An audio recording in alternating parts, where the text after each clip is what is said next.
나무 묘호랭개교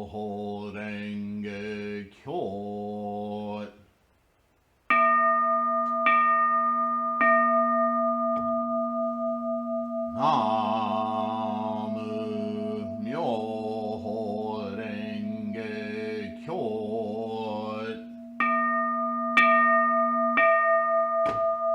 나무 묘호랭개교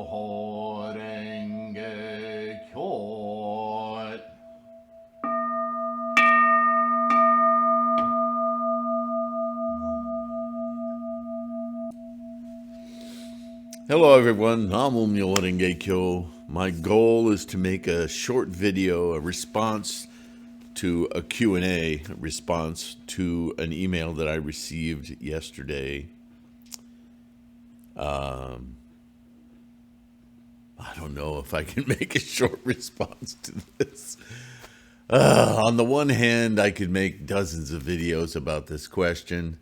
On the other hand, I'm making this video because I believe that this kind of thing is so pervasive in the world today, specifically with propagation of Buddhism and certainly with propagation of Nichiren doctrine of Buddhism. There's so many problems in this question. And yet also, if you're listening, I'll just say your first name. I don't want to castigate you. But your question exposes such a huge problem in the world today. So please don't take this as personally directed to you, although I'm answering you. But understand that I want to answer this from the broader problematic of Mapo, of our age, yeah?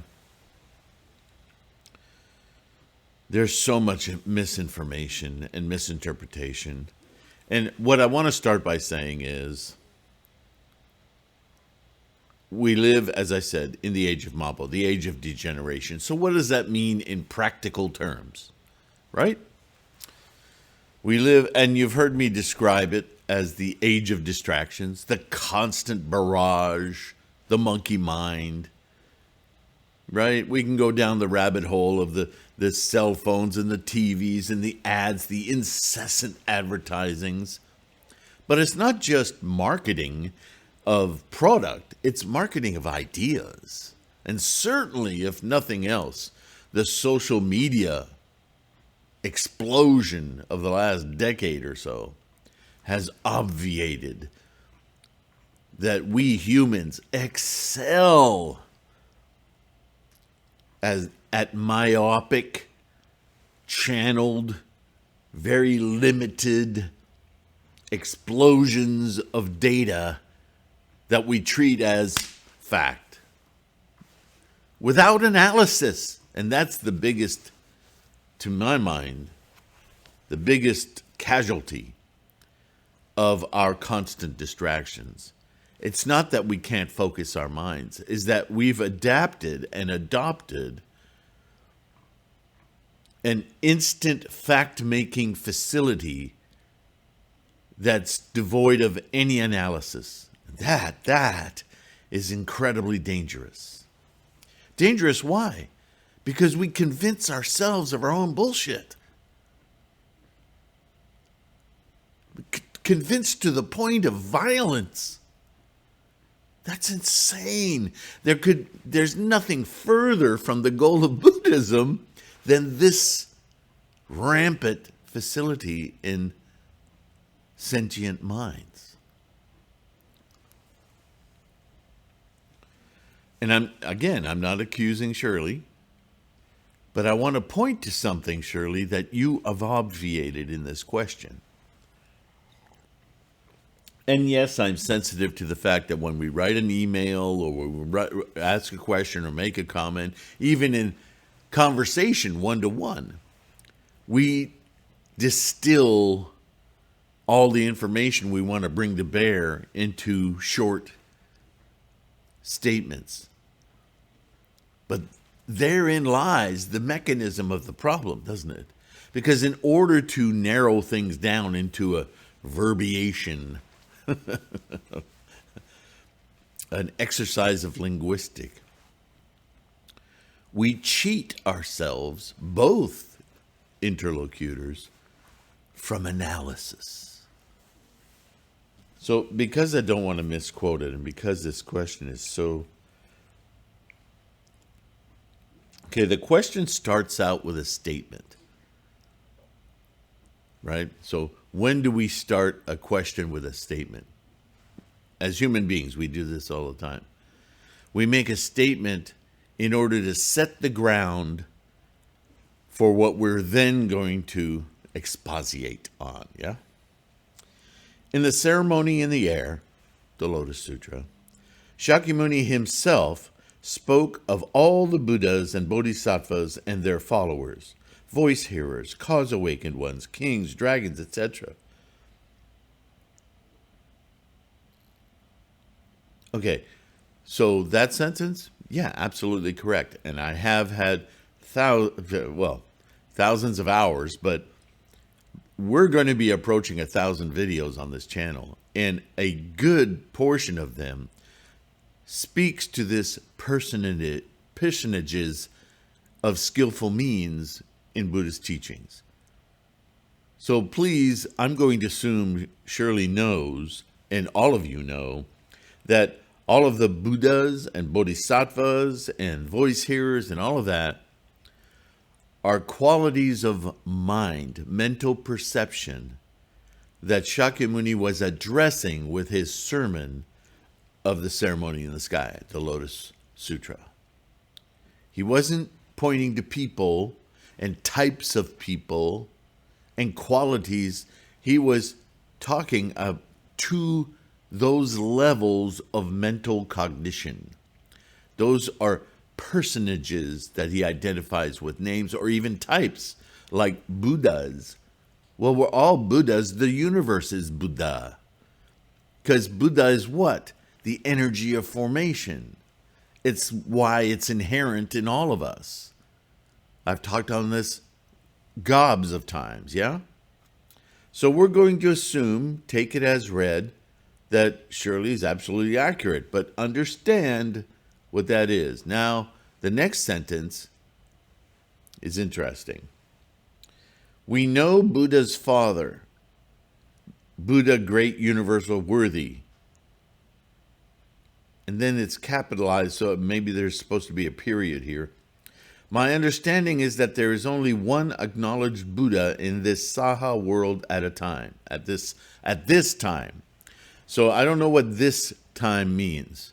Is this time the Lotus Sutra time, 3,000 years ago? Or is this time today, contemporaneous? It's not clear in the language, is it?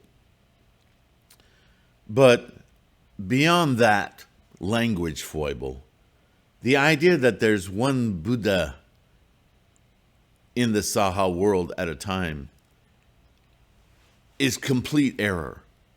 It's absolutely, completely erroneous. And it only comes from one place. Organizations. Organizations that have figureheads, authoritarian hierarchies. Whether it's Nichiren Shoshu, or it's SGI, or it's wherever it is. Whatever sect, whatever Fuji sect, or subsect, or organization, lay organization. I don't care. There's a lot of sources for this thinking. But this cult of personality is the greatest enemy of Buddhist teaching. Please hear me on this. There are several cults of personality out there that would have you believe that the leader of their organization is the living Buddha, is the lineage of Nichiren. They actually will say, as Shoshu claims, that Nichiren is the Buddha that predates Shakyamuni Buddha. That Shakyamuni attained his enlightenment by virtue of Nichiren. We talk about word salad all the time in Buddhism, right? But this deification of Nichiren, the creation of an entity that is Buddha, this is the greatest insult to Shakyamuni's teachings ever. And it's derived from power maniacal people who want to put themselves in the hierarchy of authoritarianism to manipulate membership or people or organizations or money to profit from, to gain power, to gain political prestige. Buddhism is the polar opposite of that. And yet, throughout time, since Shakyamuni's passing, even we have this history, because it's human history, this avarice, this greed for control. And Buddhism, an insanely powerful mental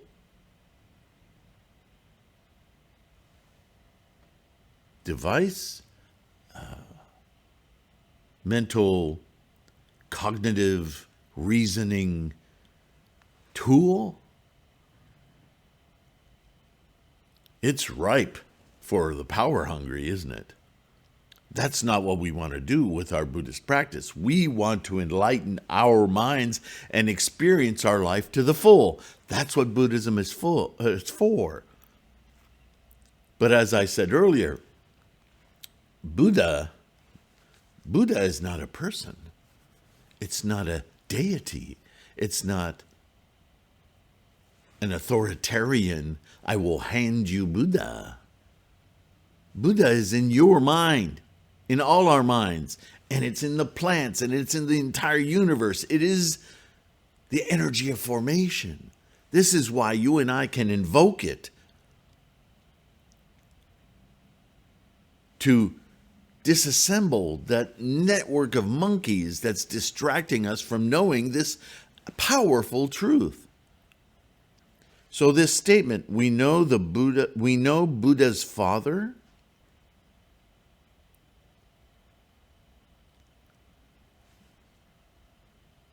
That's I don't understand that statement. In the context of Buddhism, now in the skillful means, father, mother, sibling, they're used a lot to indicate relationships. But if you're saying that we know Buddha's father, if you understand what Buddha is,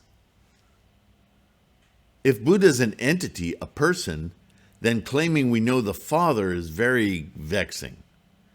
If we understand that Buddha is a state of knowing, a state of experience, then we're free to be poetic with language and say, maybe the father of Buddha is our practice, our invocation. Okay, we can do that. We can play that linguistic game. But we know Buddha's father, Buddha great universal worthy. Okay, there's one of those personifications. And where in any sutra is that personification labeled as Buddha's father? The closest thing I can come up to is Shakyamuni, Siddhartha's father, was Suddhodana. That we know. But I don't know where this came from. What sect, This is very obfuscating knowledge, okay, or data. And then she says, my understanding is that there is only one acknowledged Buddha in this Saha world at this time. I don't know why that really perturbs me there. I don't know what that means. But let's just take it without that. That is absolutely not right. Shakyamuni was the first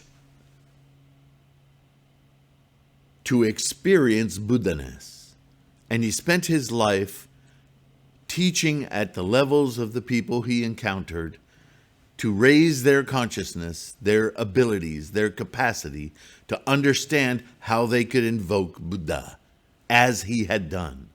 And in the Tathagata chapter of the ceremony in the sky, he's quite explicit, spends a whole chapter of saying, look, you guys keep trying to see Buddha as me, Shakyamuni. Stop it. That is not correct. The Tathagata, the Buddhaness, exists without time, since time without beginning. How many ways can we circle language around this for you to understand that Shakyamuni is not Buddha, that Buddha is something Shakyamuni attained, that the whole universe has within it from the get-go, is innate, and that all sentient or insentient minds can perceive through this energy of formation the truth about life without resorting to attachments, categorization, and identification. So, only one Buddha at any given time? See, this is a personification of Buddha, and it's because of this heinous, rampant, hierarchical teaching of these organizations and sects. That is not Buddhism. So there are many Buddhas, okay? There are many minds that can perceive of Buddhaness. But there are many Buddhas, I fear, is still the rhetoric of cults of personality. Like, there's a Amitabha Buddha, and there's a Buddha of eternal life, and there's a Buddha. See, this is the human mind today that can hold several competing statements that are quite antithetical to one another, and quite happily treat them as though they're all one truth. You cannot do that. That is the kind of distraction, the dis-ease that we in this age of Mapo are wrestling with. Not the advertising on your cell phone. The lack of analysis that's going on in your active perceiving mind. That is the thing we must arrest. You cannot, on the one hand, understand that Buddha is Buddhaness, is without time, is the engine of life of the entire universe, and then in the very next sentence say, there are many of those. And I call them Ted and Bruce and Alice and Winona. What we are a plethora of sentient minds with our own karmic experience of life. And so each of us must whittle through that noise of our karma to attain and witness for ourselves Buddhaness. Now, if there's any truth to one Buddha, it is that one universe we occupied. You may believe in multiverses and the soap bubbles of universes in existence, and I wouldn't fault you. But they're all resultant of the same engine of formations. So yeah, that's oneness in Buddhism. But you can't claim to know that at the same time as you claim to individuate multiple Buddhas. You can't do that. You're breaking your own logic. You can't hold those two statements and say they're both the same. So there are many Buddhas. Again, in casual conversation, you could say that, and you could mean that there are several paths to Buddha, and each one of us individually must sort out through our own insights our path to Buddhaness, to Buddha. But we are not individual Buddhas. We are individual samsaric beings capable with our emergent minds to perceive of Buddha.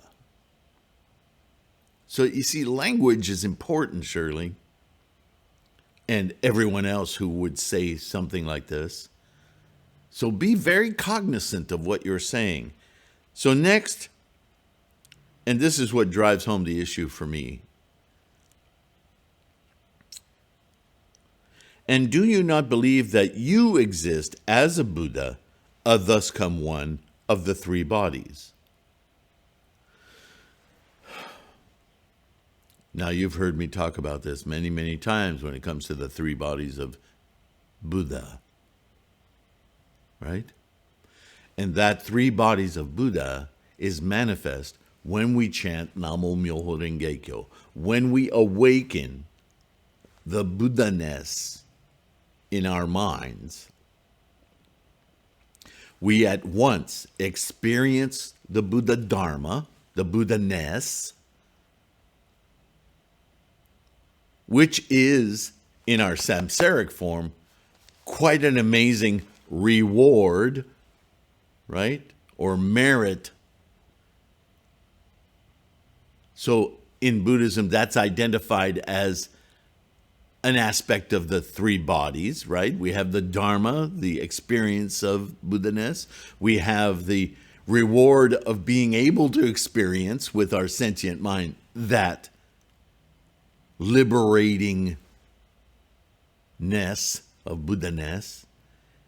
And because we're experiencing it in an emergent mind from this apparatus, this body, we can say that this vehicle, this apparatus of a body, is the accommodating body of Buddha. But there's not three separate things here. We're just defining three different aspects of the same thing, enlightenment, Buddhaness. So I, Shirley, am not existing as a Buddha. I am existing as a bodhisattva, which is the term we use to define being a physical form in a society of physical forms with sentient minds, communicating and assisting one another to achieve this Dharma, Buddhaness, this unique insight for each and every one of our lives. This is the manner of expression of our pity and compassion for one another, because we should all be experiencing the wonder of this life, Buddhaness. But individually, we are bodhisattvas. We are human, bound, physical, accommodative bodies seeking the emancipation, reward body of Buddhaness. Now, that's the most precise language I can put around what our practice is. But I am not a Buddha, nor are you. Nor is Nichiren. Nor is Shakyamuni. He's given the historical label of Buddha. But that's a samsaric device. Shakyamuni went through great pains. And again, I point to the lifespan of the Tathagata chapter in the Lotus Sutra to explain that he, though he was perhaps the first to describe and teach the attainment of emancipation, which we call Buddha, he did not invent it. Buddha is without time. He spent his whole life teaching that. Next sentence. Thus come one of the three bodies. Truly, if anyone has attained Buddhahood in their lifetime, it was Nichiren. Shakyamuni would be puzzled. I'm puzzled. Because now that sentence, that's sectarian crap. That's, SGI. That's Shoshu. That's the deification of Nichiren. Nichiren is a great bodhisattva. He's a human being. And certainly when he chanted, he awoken his Buddhaness. Absolutely. That we can agree on. And he spent his life, and his struggle was never about instantiating his Buddhaness. It was about his mission as a votary of Buddhism to correctly transmit Shakyamuni's teachings of the Dharma of Buddhaness. And how is his struggle any different than Tendai's, or Dengyo, or Nagarjuna, or Malo, or Vasubandhu, or any of the great scholars, including Shakyamuni, and what he went through in order to propagate the method of enlightenment? That's Nichiren. Don't strip him of his mission by simply deifying him as, well, he achieved it. He became a Buddha. There's a great schism in your thinking. And I fear that you're not alone, that there's a great number of people practicing Buddhism, Nichiren's doctrine of Buddhism, who believe, as you believe, that somehow Nichiren is a special kind of human being. And now I'll refer you back to the teachings, as Nichiren would. You and I, Shirley, we are the bodhisattvas of the earth. No question. When Shakyamuni, in that Lotus Sutra, spoke to the future of Buddhism and its propagation, he didn't give it to those who were contemporary in his sermon in the sky. He called up bodhisattvas from beneath the earth. What does that signify to you? Can you tell what your garden and your flowers and your vegetables will look like when the seeds are underground? No, you have no idea. But you have hope. You have determination. And you have lots of evidence to show that with the proper nutrition and care, those seeds will come out of the ground in the future and manifest their potential. That's who you and I are. We are those future bodhisattvas. We are those future accommodative bodies of Buddha.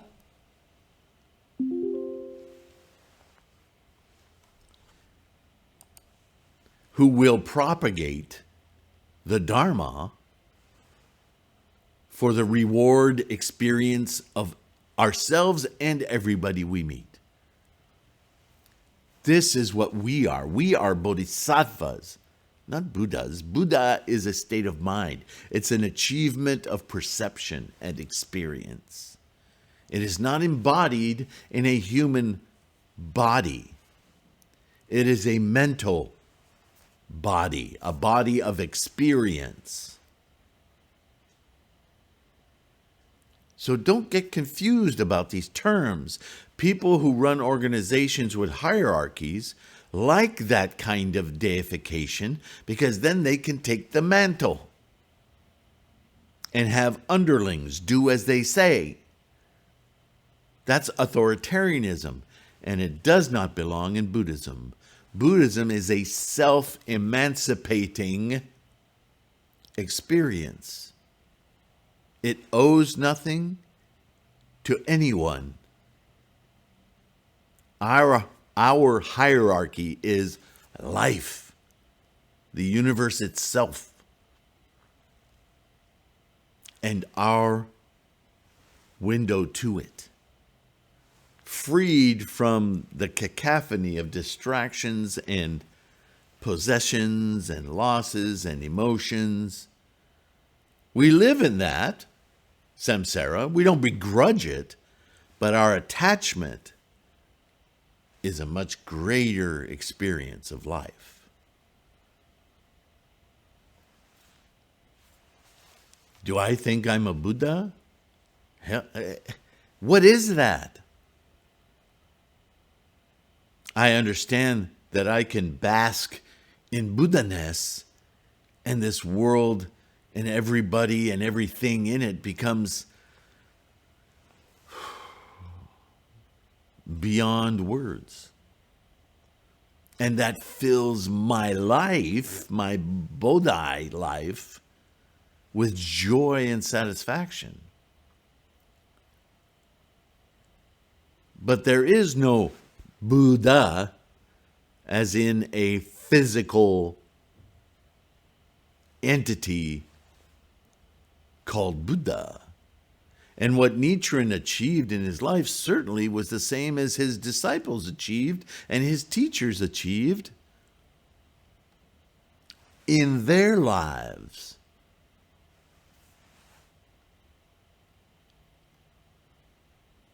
So this back and forth rhetoric of only one Buddha and Nichiren achieved, certainly he did. You do. Every time you chant Namo Myoho Renge Kyo, you are calling forth Buddhaness in your mind. Does that somehow stamp you with some, I don't know, golden crest of superiority? No, because that's where you transcend into the human realm. And that's what deification is about. Creating a human to be a stand-in for a concept is not Buddhism. Can be a great bodhisattva, but even a great bodhisattva can say things that are not correct. Hopefully, not so much. Hopefully, the reason they're a great bodhisattva, a bodhisattva Mahamat, oh, sorry, something in the throat. Anyway, we're talking about some of this actually in the Lankavatara, which I'm talking about today. But I promised I would make this a short video. So,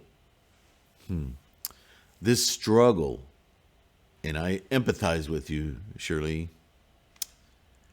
We've been propagandized by many people who would like to control or pledge our own enlightenment to their group, their organization, their masters. And I did a whole video on this master-disciple relationship. Please watch it. You can search it on the homepage of this channel. What is it? Arguing with a computer. Monkeys. Shirley, thank you. Thank you for your practice. Thank you for your honesty. Thank you for asking a question that makes you vulnerable. Please understand, no, I'm not attacking you. I'm trying to share insight with you for the benefit of your practice. And because I'm making this video, to all of the people who are stumbling through, as I have in my past, with these rhetorical partial truths and trying to make sense of them all. And I keep saying, it's actually quite simple. Use as your rudder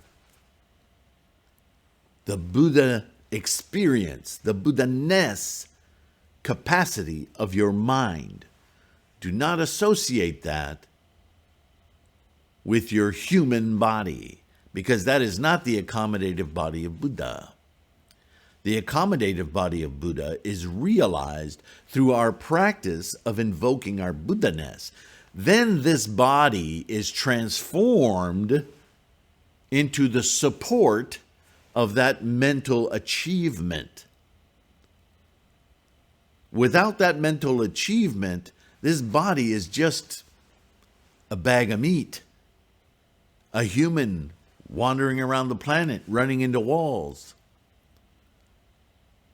And the reward body certainly can't manifest in this body without the requisite enlightenment. Everything starts with Buddhaness, that unique experience of deeply perceiving the phenomena of all things, the progenitor of life, the universe itself, the energies of formation, far away from the energies of formations that then parameterize and choke into a freight train of karma that is this body, this brain, these senses. This is the dividing line. Samsara, Buddhaness. It is in the mind. It is an experience of mind. It does not exist in physical form.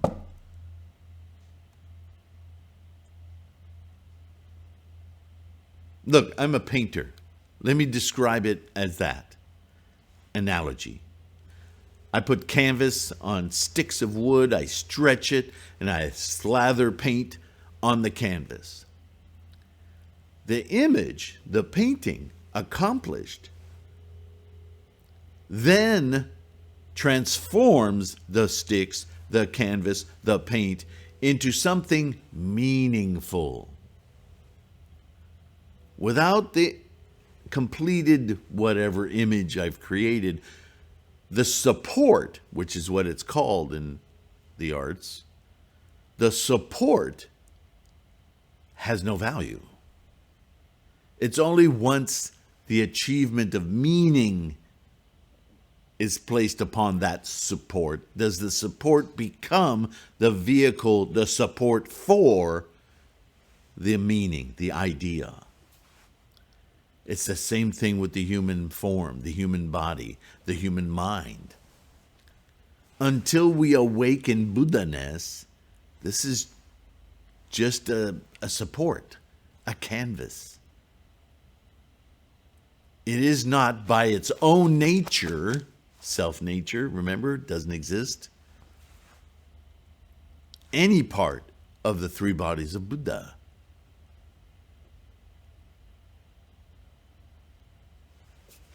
Namo Myoho Renge Kyo. Thank you for listening.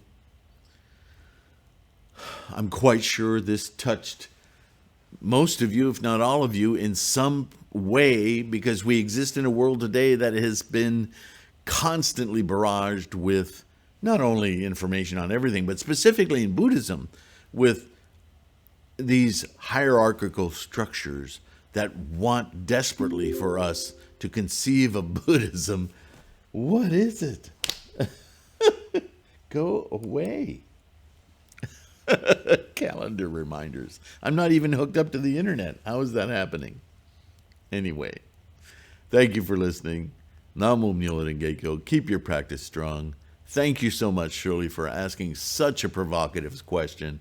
And I hope it answered a lot of questions. And if it created a lot of questions, email me. Believe me, it's all good. We're all learning from these questions. That's what Sangha is for. So with deep appreciation to Shirley and all of you, I'll sign off on this one, and I'll see you in the next. All right? Bye for now.